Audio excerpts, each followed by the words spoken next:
Bismillahirrahmanirrahim. Assalamualaikum warahmatullahi wabarakatuh. Sahur imam suruh poli buti ustad malo salamu mulo ti ustad debo di polu mamo delo bingkai Ramadan tutue utian bokopi uhulo mawaya tala tutue mo Jo mati. Assalamualaikum balik. May lumunggu may ti Ustad, alhamdulillah. Saya kira saya membawa bingkai Ramadan sendiri Ustad. Bicara sendiri ini. Jangan marah sadi tuh Ustad. Pendamai hepon nami capat Ustad. Kalau aduh. Saya pikir itu mau karena kalah dalam pertarungan semua bicara sendiri. Baik pendengar yang sama dirahmati Allah Subhanahu wa taala. Alhamdulillah, alhamdulillahirabbil alamin. Puji syukur kita panjatkan kehadirat Allah Subhanahu wa taala, todongko uhi sehatia dan diberikan kekuatan oleh Allah untuk terus beramal, terus menjalankan ibadah puasa kita yang sekarang sudah memasuki hari yang keberapa Ustaz itu ya? Hari yang ke-13. Indah mana Ustaz mah. 2 hari lagi pertengahan. Alhamdulillah itu usaha dia dan kita doakan kalau ada yang sakit insyaallah tetap cepat disembuhkan oleh Allah Subhanahu wa taala. Insyaallah amin ya rabbal alamin karena mereka juga ingin sekali berpuasa tapi yang namanya juga sakit diberikan keringanan. Itu hadiah oleh Allah Subhanahu wa taala untuk kita istirahat. Jam makusa. Jam jago-jago. Pokoknya nunggu dia sehat tiali nunggu di topo insyaallah kita bisa tukar di luar Ramadan. Nah ini Ustaz kita olah ngabuti kita orang bicarakan tentang kalau tidak salah majelis taklim Ustaz ya. Ada sebab yang keberkahan. Ya, sebab keberkahan dan keberkahan yang kita peroleh adalah dengan menghadiri majelis taklim. Jadi tidak hanya di bulan suci Ramadan, di luar Ramadan kita harus memperbanyak untuk menghadiri majelis taklim. Nah, pertanyaannya, artinya mau Hindu Ustadz melanjutkan yang kemarin sedikit sebelum kita ke topik yang baru. Ada pertanyaan yang tersisa adalah ini sama dengan masuk di kelas. Nah, ketika masuk di kelas, wulu tato hidung hemeto di luar, wulu tato di lumio, wulu tato di muka, wulu tato hungio. Nah ini apakah dengan sholat juga begitu? Ada yang di depan sekali, ada yang di tengah-tengah, ada yang di belakang, ada yang di luar. Nah ini apakah dalam majelis taklim juga berbeda? Semakin dekat dengan penceramahnya, kita orang kedudukan pahalanya lebih tinggi atau boleh sama-sama mau dungu tahu. Apalagi sekarang ada video conference, solo tama atau layar atau di luar ya kan? Karena kepadatan. Nah ini bagaimana Ustaz? Taib. Bismillahirrahmanirrahim. Assalamualaikum warahmatullahi wabarakatuh. Alhamdulillahi rabbil alamin wassalatu wassalamu ala asyrafil anbiya'i wal mursalin wa ala alihi wa sahbihi wa tabi'in wa tabi'ut tabi'in wa man tabi'ahum bi ihsanin ila yaumiddin wa ba'd. Para pendengar Poliama Top FM Gorontalo dan Cahaya FM Bualemo yang insyaallah kita semua diberikan rahmat maghfirah oleh Allah Subhanahu wa taala. Amin ya rabbal alamin. Alhamdulillah kita bersyukur kepada Allah Subhanahu wa taala pada pagi hari ini kita bisa berjumpa kembali dalam acara Bingkai Ramadan. Dan pertanyaan tadi di Bali, bagaimana dengan orang yang menghadiri majelis taklim tapi dia di belakang atau di tengah-tengah? Ya, bagaimana itu? Suatu ketika di zaman Nabi Muhammad SAW ada 3 golongan, 3 orang yang menyikapi majelis taklim itu berbeda-beda. Ada orang yang ketika dia lewat, jadi 3 orang ini lewat. Ada orang yang lewat, yang pertama dia singgah dan dia duduk di depan, mendekati pemateri, mendengarkan dengan seksama majelis taklim yang disampaikan oleh pemateri. Ya, atau pada saat itu adalah yang menyampaikan ini tentunya adalah Rasulullah SAW. Yang kedua, ada orang yang hadir tapi dia malu-malu hadir di belakang. Ada yang ketiga, dia lewat begitu saja. Dia berpaling dari majelis taklim tersebut yang dibentuk oleh Rasulullah SAW. Setelah berlalu orang itu, Nabi mengatakan apa? Ala ukhbirukum binafaris thalathah. Maukah kalian saya beritahukan tentang 3 golongan tersebut? Adapun salah seorang di antara mereka, fa'awa ilallah fa'awallah, yang mereka itu duduk, ya, salah seorang di antara mereka dia datang, dia duduk mendengarkan secara baik, secara seksama apa yang disampaikan oleh Rasulullah SAW, ilmu tersebut, atau dia mendengarkan di depan pemateri itu, maka apa kata Nabi? Fa'awa ilallah fa'awallah. Orang ini menolong agama Allah, maka Allah akan menolong dia. Wa amma tsaniyatu, adapun orang yang kedua, dia datang, dia singgah juga, tapi malu-malu hadir di belakang. Ya. Apa kata Nabi apa? Fastahya Allahu minhu. Orang ini malu, maka Allah pun akan malu dari dia. Yang ketiga, orang yang dia lewat begitu saja, ya, dia cuek bebek, ya, dia tidak peduli dengan majelis taklim tersebut. Dia anggap ini majelis taklim orang bercerita biasa, ya, dia tidak menganggap bahwa dalamnya ada keberkahan, ya. Maka kata Nabi Muhammad SAW apa? Fa'aradallahu anhu. Maka orang ini karena dia berpaling, maka Allah pun berpaling dari dia, ya. Maka inilah 3 golongan atau 3 kelompok yang menyikapi majelis taklim. Jadi yang pertama, dia duduk, dia memperhatikan secara seksama, memperhatikan dengan serius, dengan fokus apa yang disampaikan oleh pemateri, maka Allah akan memberikan pertolongan kepadanya. Yang kedua, orang ini datang tapi dia malu-malu, karena dia malu, Allah pun malu dari dia. Dan yang ketiga, orang yang berpaling, tidak mendengarkan majelis taklim, malah justru dia cuek dengan majelis taklim tersebut, maka Allah pun berpaling dari dia. Jadi posisi duduknya tidak ada masalah, mau di depan, mau di belakang, mau di luar, yang penting fokus mendengar. Ya. Tidak sama dengan sholat yang saf paling depan, mungkin keberkahannya lebih. Iya. Kalau itu beda. Kalau sholat kan memang sebaik-baik saf bagi lelaki itu adalah di depan. Sebaik-baik saf perempuan itu yang paling belakang gitu. Jadi kenapa ini menjadi motivasi untuk orang cepat datang ke masjid misalnya. Tapi kalau misalnya kita dengarkan lanjutan yang tadi Ustadz mengenai majelis taklim, kemudian dia tidak sempat hadir, tapi dia melihat dari video conference begitu, atau dari yang lagi booming sekarang kan biasanya dari apa istilahnya, hadir rapat kemudian dalam via Zoom. Via Zoom. Bagaimana itu Ustadz ya? Iya, kalau jauh tidak mengapa. Tapi kalau dia dekat, dia tidak datang, ya bisa jadi dia karena apa? Termasuk orang yang fastahya Allah minhu. Orang ini malu, maka Allah pun akan merasa malu dari dia. Itu. Jadi usahakan kalau kita dekat, apalagi satu kampung dengan kita, majelis taklim tersebut, berkemudian kita tidak datang, ya jangan sampai Allah akan berpaling dengan kita. Kita akan dipalingkan dari rahmat Allah Subhanahu wa taala disebabkan karena kita tidak menghadiri majelis taklim. Ini saya hubungkan dengan Poposama Mailatia Ustadz Wolo buka puasa. Artinya ketika kita memberikan buka puasa kepada orang lain, kita sama dengan mendapatkan pahala puasa sama dengan seperti orang yang berpuasa itu. Betul. Dengan tidak mengurangi pahala kita orang yang sudah berpuasa. Nah, sekarang kalau misalnya saya mengajak orang untuk mengikuti majelis taklim, dari bagaimana kira-kira nilai pahalanya? Kata Nabi Muhammad SAW dalam 2 hadis. Yang pertama, man dalla ala khairin falahu ajru mithlu fa'ilihi. Barang siapa yang mengajak seseorang kepada kebaikan, ya, falahu ajru mithlu kafa'ilihi, maka dia akan mendapatkan pahala seperti orang yang mengerjakan, dengan tidak mengurangi pahalanya juga. Dengan tidak mengurangi pahalanya. Yang kedua apa? La ahdiya bika rajulan wahidan khairun laka min khubrin na'am. Ya, engkau memberikan hidayah kepada satu orang, memberikan petunjuk kepada seseorang, maksudnya dengan sebab kita orang mendapatkan hidayah. Apa kata Nabi? Khairun laka min khubrin na'am. Itu lebih baik darimu daripada unta merah. Unta merah itu apa? Lambang kekayaan orang Arab. Jadi orang Arab itu kalau dia dapat unta merah, itu so yang paling kaya itu. Karena apa? Itu unta yang paling mahal di Arab. Jadi kata Nabi apa? Engkau memberikan hidayah satu orang saja, satu orang dapat hidayah disebabkan karena ente, ya, dia akan mendapatkan pahala lebih baik daripada unta merah.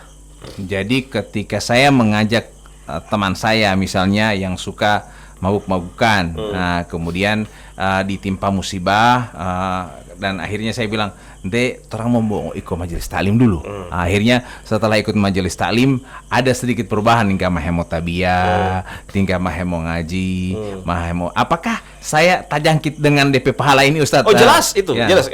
Masuk dalam 2 hadis itu. Ya, jadi yang pertama adalah kita mendapat falahu ajru mithlu kafa'ilihi, maka kita akan mendapatkan pahala sama dengan orang yang mengerjakannya, ya. Yang kedua adalah kita mendapatkan kebaikan lebih baik daripada unta merah.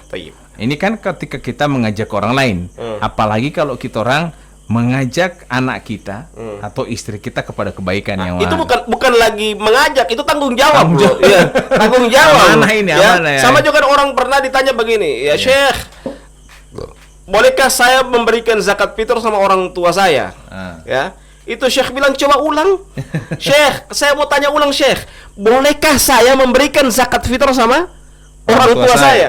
Itu Syekh bukan bungolo. Oh, dia bilang coba ulang. Kayak aneh ente kata-kata ini, ente pertanyaan ini. Syekh, boleh saya berikan zakat fitrah sama orang tua saya? Ini Syekh bilang, saya bukan pongo, bukan tuli. Tapi apa dia bilang? Itu tidak pantas, bukan ente berikan zakat fitrah, itu ente bertanggung jawab loh. Ya begitu juga itu. Mengajak istri dan anak-anak bukan lagi itu kewajiban, tapi itu apa? Sebuah tanggung jawab ya. Dan kata Nabi Muhammad SAW apa?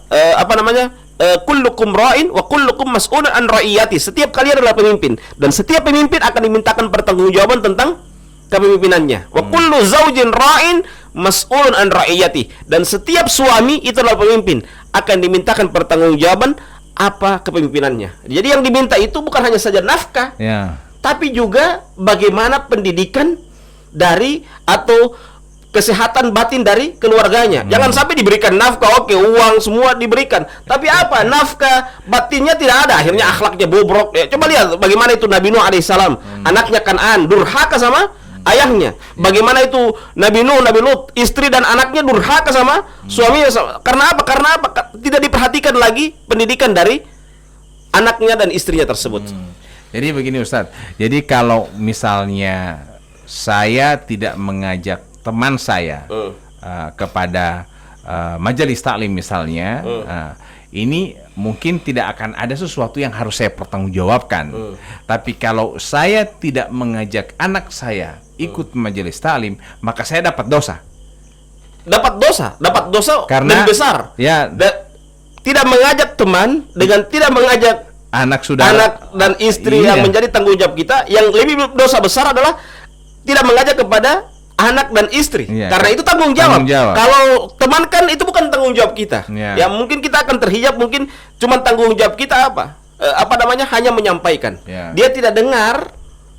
Nah, itu sudah selesai urusan. Tugas kita sudah selesai. Kan Nabi pernah Allah ketika ada orang yang dimasukkan ke dalam neraka jahanam, Allah hanya bertanya satu, alam ya'tikum nadhir? Sudahkah ada orang yang memberikan peringatan kepadamu? Maksudnya apa? Tugas kita hanya memberikan peringatan. Urusan kita memaksa, kalau istri dan anak kita yang kita harus paksa. Karena ketika mereka durhaka, ketika mereka jauh dari Allah, maka kita pun akan dede aliyo.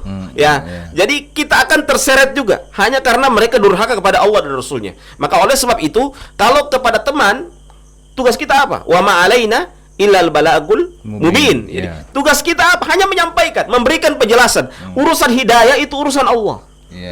Tugas kita hanya menyampaikan. Kalau dia terima, alhamdulillah. Kalau tidak diterima juga, kita bersabar, selesai. Tapi kalau istri dan anak kita, itu menjadi tanggung jawab kita. Harus terus menerus. Apa itu? Tidak pernah berhenti untuk mengajak istri dan anak kita untuk terus ikut majelis taklim misalnya. Iya, terus menerus, karena itu adalah tanggung jawab kita. Karena kadang-kala kan orang hanya memperhatikan, mohon maaf ya, ketika dia nelpon sama istri dan anak-anaknya, apa yang dia tanya? So makan. Tapi dia tidak pernah tanya so sholat. Tidak pernah. Dia tidak pernah tanya bagaimana dengan baca Qur'annya. Tidak pernah. Tapi yang dia tanya itu apa? So makan. Yang dia tanya mau so makan terus. Begitu juga dengan istri kepada suaminya, so makan. Tapi tidak pernah dia tanya so sholat.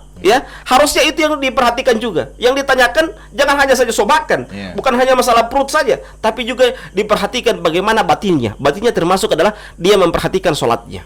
Jangan sampai so terbiasa batanya so makan, bulan puasa dia ada tanya so makan. Entah bulan puasa nggak tadi so makan. Karena dia pertanyaan lu selalu maju so makan. Puasa waktu itu main dulu.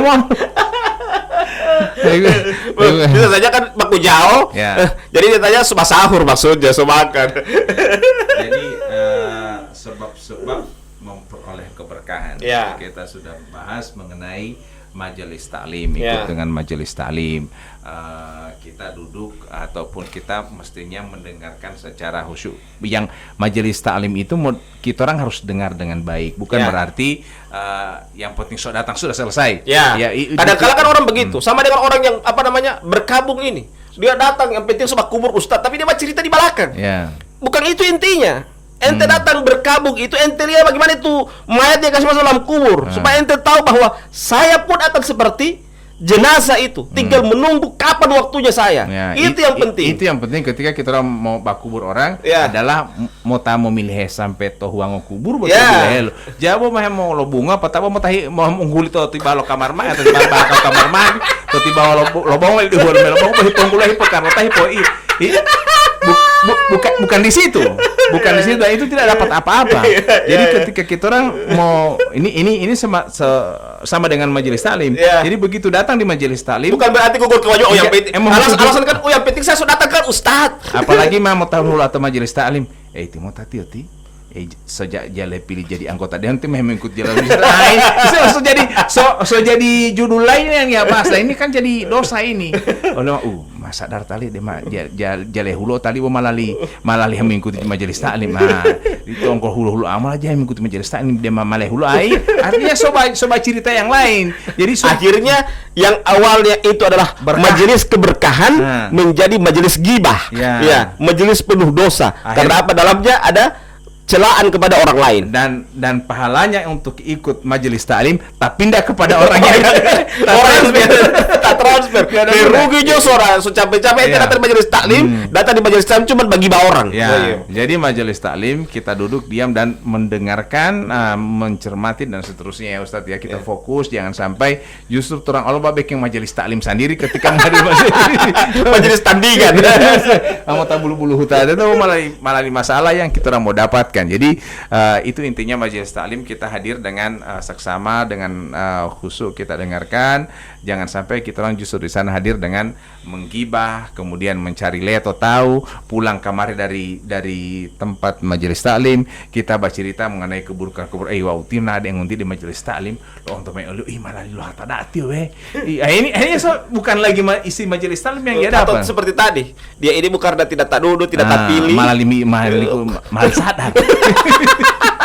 Astagfirullahaladzim. Jadi intinya adalah majelis taklim ini mampu merubah diri kita.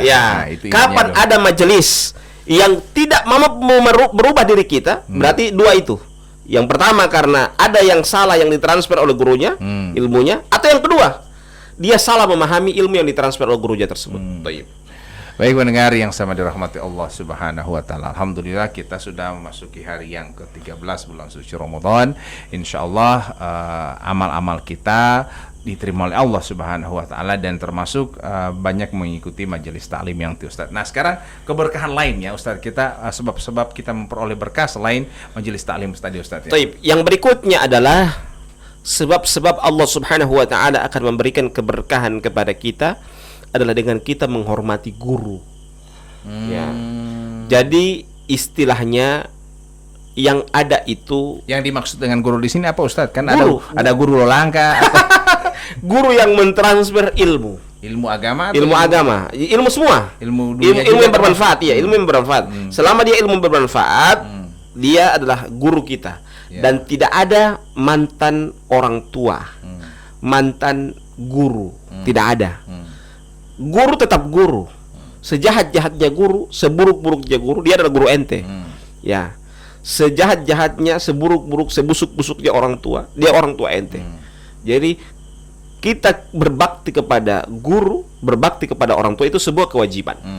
Jadi tidak ada mantan guru, tidak ada mantan orang tua. Yang ada itu mantan istri, mantan suami. Itu. Tidak ada mantan anak. Ya. Yang ada itu adalah anak saya. Yang ada itu adalah orang tua saya. Yang ada itu adalah guru saya. Tidak ada saya mantan guru itu. Tidak ada mantan guru. Itu anak guru murid durhaka itu bilang mantan guru. Itu guru saya, bukan mantan guru. Kan mantan siswa lo Ustaz ya. Mantan siswa lo. Mau mantan guru dia lo ya. Itu guru saya. Ya, guru itu apa? Orang yang senantiasa mentransfer ilmu kita, mendidik diri kita. Ya, jangan ente sombong. Ente awalnya ente tidak tahu baca, dengan guru ente bisa baca.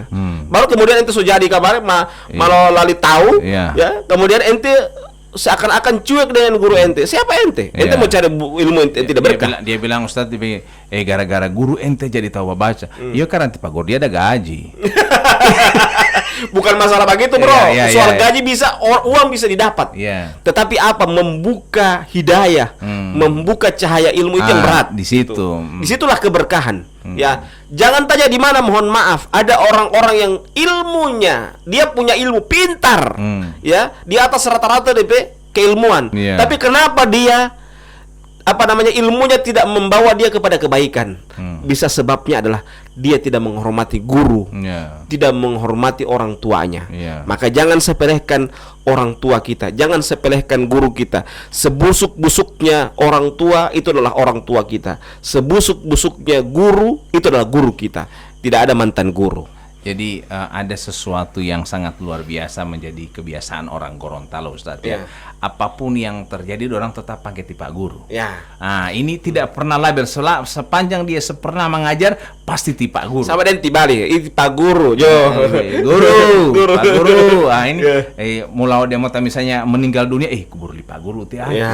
Padahal saya tidak mengajar. Pak Guru ini hati.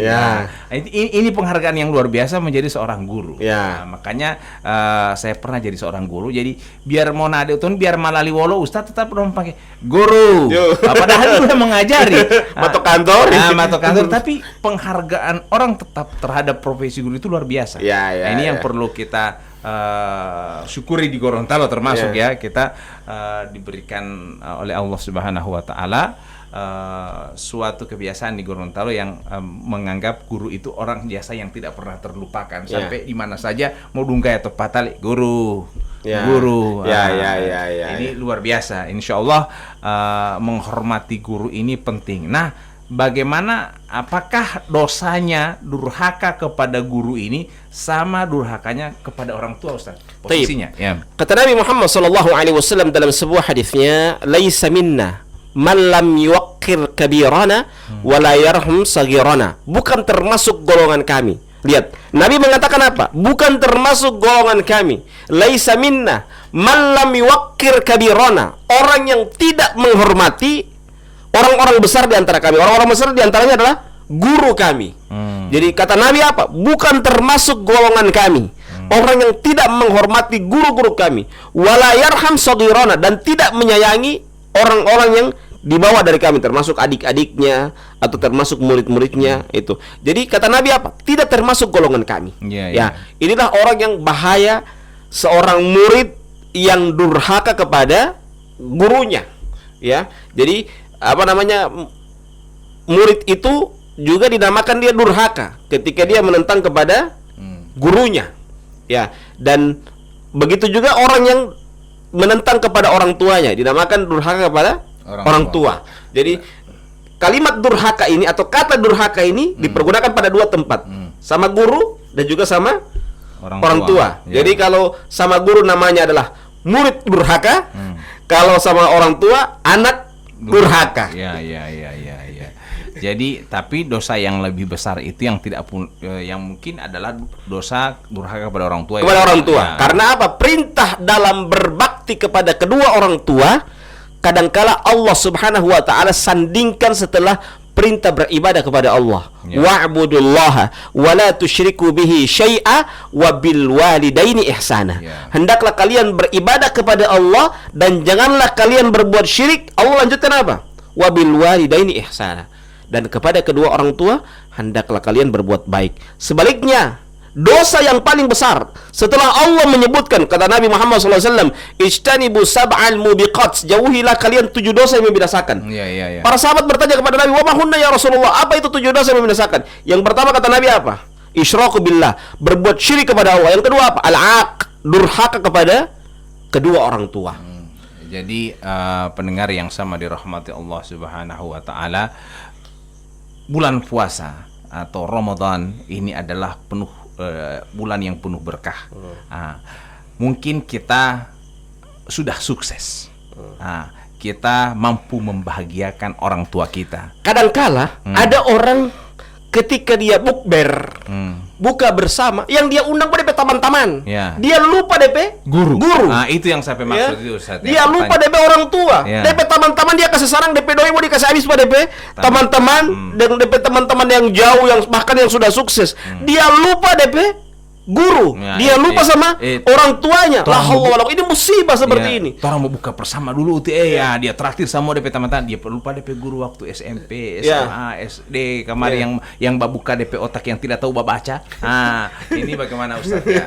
Nah, ini apakah kemudian kita orang mau dapat dosa kalau kita orang melupakan ini jasa lo guru ini Ustaz, kira-kira menurut Ustaz? Ya, kalau melupakan jelas ini adalah sebuah dosa. Ya. Dan ini bisa jadi sebab Allah mencabut keberkahan dalam hidupnya. Karena kalau ilmu tidak berkah, selesai urusan. Ya. Keberkahan hidup juga akan dicabut. Ya. Jadi apalah artinya ilmu yang banyak tapi tidak berkah? Apalah artinya umur yang panjang tapi bukan keberkahan hidup yang kita dapatkan? Apalah artinya demikian? Yang kita cari ini adalah keberkahan. Sama juga dengan orang yang bukber tadi, yang saya contohkan tadi juga, dia buka bersama, dia panggil DP teman-teman semua yang sukses semua, dia lupa DP orang tua dan DP guru. Ada juga orang yang bukber, kadang-kala ini bukber bukan ibadah. Dia anggap mau makan-makan, sehingga apa? Ada sholat maghrib, dia tidak sholat maghrib, mau lanjut yukul. La haula wala quwata. Ente ini mau bukber atau mau makan bersama, bro? Kasih jelas. Kalau bukber berarti adalah ibadah. Kita tahu di bukber itu habis makan sedikit, sholat maghrib. Jangan ente habis bukber ente lanjut ente piyukul, ente lupa sholat maghrib. La ilaha illallah. Ini ente mau bukber atau makan bersama, kasih jelas itu.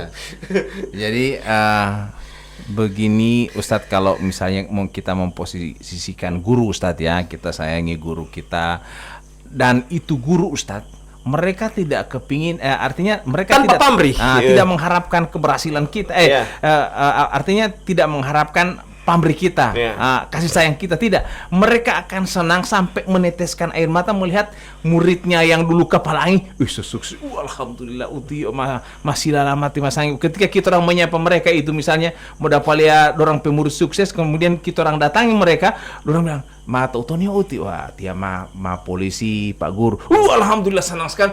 Bukan kita orang itu sebagai ada sesuatu yang kita orang berikan pada orang, tidak, cuma karena orang senang kita orang sudah berhasil. Ini yang kita orang cari Ustadz ya. Dan yang kita cari itu apa? Kalau ketemu dengan guru, bukan bangga, saya sudah jadi wah hempo bibi, hati-hati, saya sudah jadi pangkat ini.